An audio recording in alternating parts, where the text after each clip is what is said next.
નમસ્કાર, સુસ્વાગતમ. ધોરણ 11 કોમર્સ નામાના મૂળ તત્વો ભાગ 1 પ્રકરણ 6 પેટાનોંધ. લાસ્ટ લેક્ચરમાં આપણે પેટાનોંધ અંગે સૈદ્ધાંતિક ચર્ચા કરેલ હતી. આજે આપણે સ્વાધ્યાયનો પ્રશ્ન નંબર 4 તેના પરથી પેટાનોંધ તૈયાર કરવાનું શીખવાનું છે. અને ખાસ કરીને આ પ્રકરણમાં આપણે માલ અંગેની પેટાનોંધો શીખવાની છે. માલ અંગેની કુલ પેટાનોંધ 4 છે: ખરીદ નોંધ, ખરીદ પરત નોંધ, વેચાણ નોંધ અને વેચાણ પરત નોંધ. એમાં આજે આપણે સૌપ્રથમ ખરીદ નોંધ કેવી રીતે તૈયાર કરાય તે શીખવાનો પ્રયત્ન કરશું. અને આ માટે સ્વાધ્યાયનો પ્રશ્ન નંબર 4 જે પેજ નંબર 151 પર આપેલ છે, પાઠ્યપુસ્તક તમારી સાથે હોવું જોઈએ. આ પ્રશ્નની રકમ તમારી નજર સમક્ષ હોવી જોઈએ.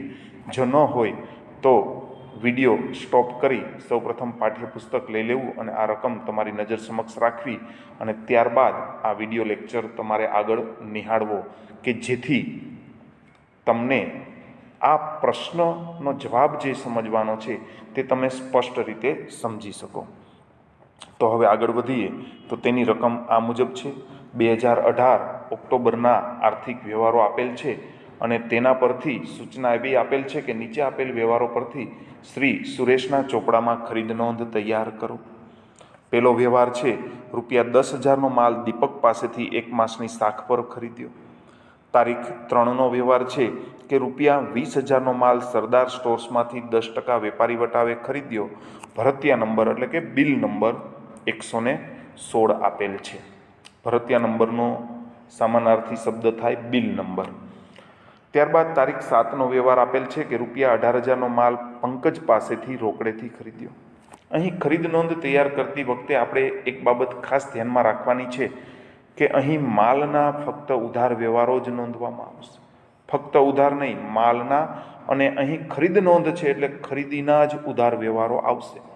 રોકડ વ્યવહાર નોંધાશે નહીં, મિલકતના ઉધાર વ્યવહારો નોંધાશે નહીં, ઉપજ અને ખર્ચના પણ વ્યવહારો અહીં નોંધવામાં આવશે નહીં. અને કોઈ વ્યવહાર અંશતઃ રોકડ અને અંશતઃ ઉધાર વ્યવહાર હોય અને એ ખરીદીનો અંશતઃ ઉધાર વ્યવહાર હોય તો એને પૂરેપૂરો ઉધાર વ્યવહાર ગણીને નોંધવાનો રહેશે. આટલી બાબત આપણે અહીં મગજમાં સ્પષ્ટ રાખીશું. હવે રકમ આગળ વાંચીએ તો તારીખ 15નો વ્યવહાર, રાજેશને ₹20,000નો માલ 10% વેપારી વટાવે મોકલી આપવાનો ઓર્ડર આપ્યો. હજી ઓર્ડર આપ્યો છે, બિનઆર્થિક વ્યવહાર છે, નોંધ નહીં થાય. ત્યાર પછી તારીખ 20, ₹16,000નું ફર્નિચર વ્યાસ ફર્નિચર માર્ટમાંથી 1 માસની શાખ પર ખરીદ્યું. આ વ્યવહાર ઉધાર વ્યવહાર છે પરંતુ ખરીદીનો એટલે કે માલની ખરીદીનો વ્યવહાર નથી. તેથી મિલકતનો ઉધાર વ્યવહાર હોવાથી અહીં તેની નોંધ થશે નહીં. રાજેશે ઓર્ડર મુજબનો જે માલ મોકલી આપ્યો તે આપણા માટે ઉધાર ખરીદી ગણાશે, તેથી તેની નોંધ થશે. ત્યારબાદ તારીખ 24નો વ્યવહાર, ₹14,000નો માલ 5% રોકડ વટાવે ખરીદ્યો. અહીં રોકડ વટાવે ખરીદેલ છે, વ્યક્તિનું નામ નથી, તેથી રોકડ વ્યવહાર ગણાશે, જેની નોંધ થશે નહીં. ત્યારબાદ નિલેશ પાસેથી 30,000નો માલ 10% વેપારી વટાવે ખરીદ્યો અને અડધા નાણાં તરત જ ચેકથી ચૂકવી દીધા. અહીં અડધા નાણાંની ચૂકવણી થઈ છે તો અંશતઃ ઉધાર વ્યવહાર છે અને અંશતઃ રોકડ વ્યવહાર છે. આવા સંજોગોમાં પૂરેપૂરો ઉધાર વ્યવહાર ગણીને નોંધવો તે મેં હમણાં જ સૂચના આપી. હવે તમે પાઠ્યપુસ્તક તમારી સાથે રાખજો, રકમ નજર સમક્ષ. અને હવે અહીં આપણે આ પ્રશ્નનો ઉકેલ મેળવવાનો જે પ્રયત્ન કરીએ છીએ, ખરીદ નોંધ તૈયાર કરવાનો જે પ્રયત્ન કરીએ છીએ તે સમજવાનો પ્રયત્ન કરજો.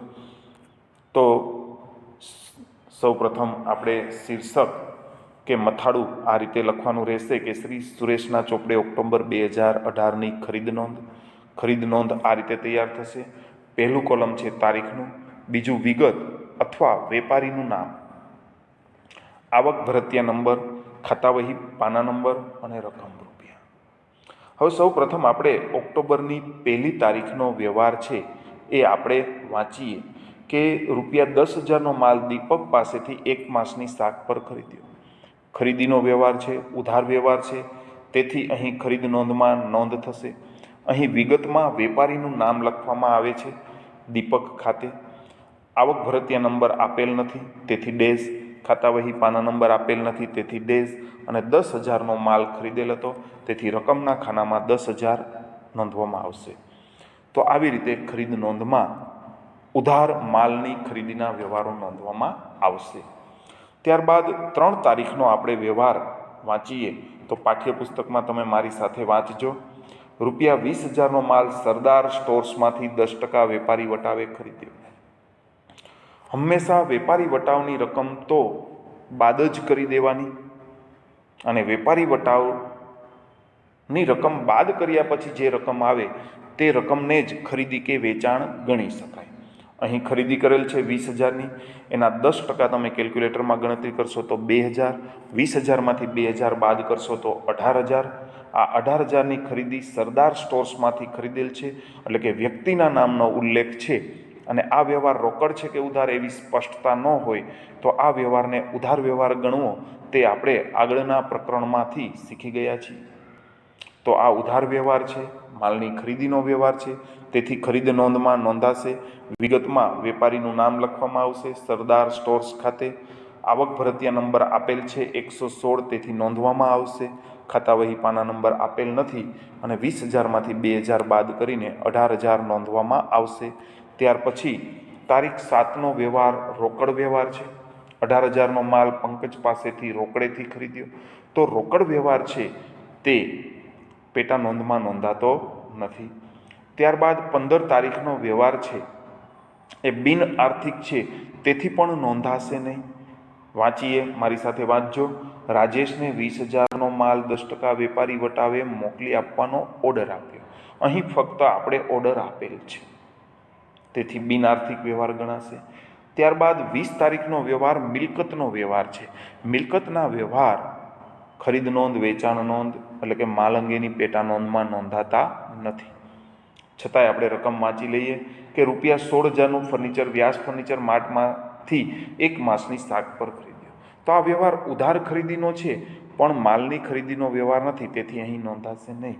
અને હવે 21 તારીખનો વ્યવહાર નોંધાશે, કારણ કે 15 તારીખે જે આપણે ઓર્ડર આપેલ હતો એ ઓર્ડર મુજબ રાજેશે માલ મોકલી આપ્યો. તો આપણે એને કેટલાનો ઓર્ડર આપેલ હતો તો આપણે આગળ રકમ વાંચીએ તો રાજેશને 20,000નો માલ મોકલવાનો ઓર્ડર આપેલ હતો અને વેપારી વેટાવ 10% હતો. 20,000માંથી 10% 2,000 બાદ કરો એટલે 18,000નો માલ ખરીદેલ ગણાય. અને રેલવે નૂરના 1,000 છે તે રોકડ મેળમાં કે ખાસ આમ નોંધમાં નોંધવામાં આવશે.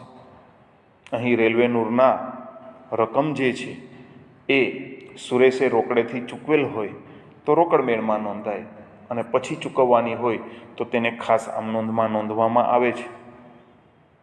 અને બિલ નંબર 350 મોકલી આપ્યું છે, તેથી અહીં વિગતમાં આપણે વેપારીનું નામ કે લેણદારનું નામ, રાજેશનું નામ લખવામાં આવશે. રાજેશ ખાતે બિલ નંબર આપેલ છે 350, જે આવક ભરતિયા નંબર તરીકે નોંધાશે.